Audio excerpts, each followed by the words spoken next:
during a recent high-profile visit of the U.S. Secretary of State Mike Pompeo and Defense Secretary Mark Esper to India for the 2+2 ministerial dialogue. The sales of long-sought MQ-9B SkyGuardian drones was one of the agenda on the table.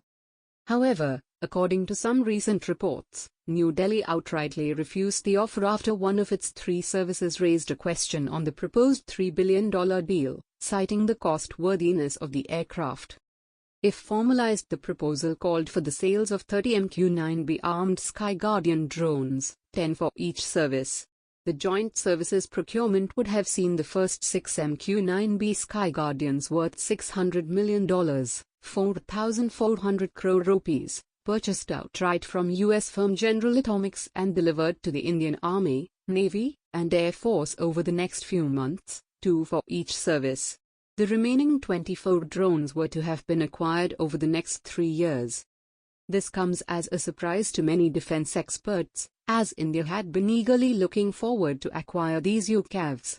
The costs incurred would have been 900 crore per unit along with a 10% additional annual maintenance cost. Along with this, the deal would have given no transfer of technology or offsets, an issue raised during several internal meetings. These would have been the first of its kind armed MALE RPA, medium-altitude long-endurance remotely piloted aircraft, in the Indian service, with an internal one named TAPAS-BH, aka Rustom-II, being developed by the DRDO. The deal was sought to be the last diplomatic win for Donald Trump, who is awaiting his fate.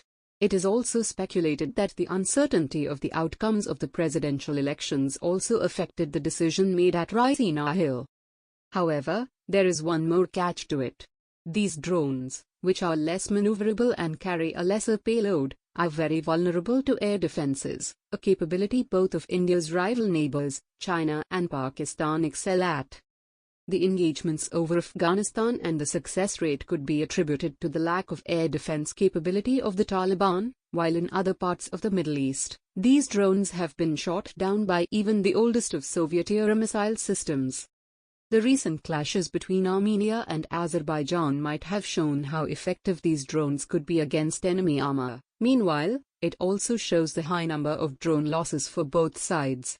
The high costs and the susceptibility of these systems would also have raised eyebrows for the Indian services.